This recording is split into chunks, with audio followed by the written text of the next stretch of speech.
Chain எடுத்த திருடனை police அடிக்கிறத பார்த்து ஹீரோவும் ஹீரோயினும் பயந்து போயிடுறாங்க. போலீஸை கூப்பிட்டு அவனை அடிக்காதீங்க, செயின் கிடைக்கலனாலும் பரவாயில்லன்னு சொல்லிட்டு அங்கேருந்து அவங்க போயிடுறாங்க. அன்னைக்கு நேற்று ஹீரோ வீட்டுக்கு கான்ஸ்டபிள் போய் திருடன் உண்மையை ஒத்துக்க மாட்டேங்கிறான் அப்படின்னு சொல்லி கையில் இருக்க ஒரு செயினை காமிச்சு, இந்த செயின் தான் உங்கள் செயின்னு ஒத்துக்கோங்க, கேஸ் முடிஞ்சதுக்கப்புறம் இந்த செயினை கூட உங்களுக்கே கொடுத்துறேன், நானும் ரிட்டையர்மெண்ட் ஆகிற டைம் அப்படின்னு சொல்லி கெஞ்சுறாரு. ஹீரோவும் நான் ஒத்துக்கிறேன், இந்த செயின்லாம் எனக்கு வேணான்னு சொல்லி அனுப்பி விட்டுறாரு. அடுத்த நாள் காலையில் ஹீரோவும் அவங்க ஒய்ஃபும் போய் அந்த திருட முன்னாடியே இது எங்கள் செயின் தான் சொல்லி ஒத்துக்கிறாங்க. போலீஸ் போனதுக்கப்புறம் திருடன் சிரிச்சுக்கிட்டே கேட்குறான், ஏன் இப்படி போய் சொன்னீங்கன்னு. இப்போ நீங்கள் சொன்னதால என்னை ஜெயிலில் 7 வருஷத்துக்கு போட்டுருவாங்க. சின்ன வயசுலேருந்து எவ்வளோ வேலைக்கு போனேன், எனக்கு எதுவுமே செட் ஆகலை, அதனால தான் திருட்டு வேலைக்கு வந்தேன்.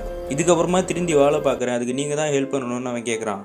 எப்படின்னு அவங்க கேட்குறாங்க. நீங்கள் என்னை பிடிக்க வந்த இடத்துல தான் உங்கள் செயினை தூக்கி போட்டேன், அங்கே போய் தேடினீங்கன்னா உங்கள் செயின் கிடச்சிரும்னு சொல்கிறான். இப்போ நீங்கள் போலீஸ் ஸ்டேஷனில் ஒத்துக்கிட்டு கோர்ட்டில் இது என் செயின் இல்லைன்னு சொன்னீங்கன்னா என்னை ரிலீஸ் பண்ணிடுவாங்கன்னு அவங்க சொன்ன உடனே இவங்களும் யோசிச்சுக்கிட்டு அந்த இடத்துலேருந்து போகிறாங்க. அதுக்கப்புறம் ஹீரோவும் தேடி அந்த செயின் எடுத்து அவங்க சந்தோஷமாக வாழ்கிறாங்க. திருடனும் வேற ஒரு ஊரில் நல்ல வேலை பார்த்துக்கிட்டே இவங்களுக்கு தேங்க்யூன்னு ஒரு லெட்டர் போட்டு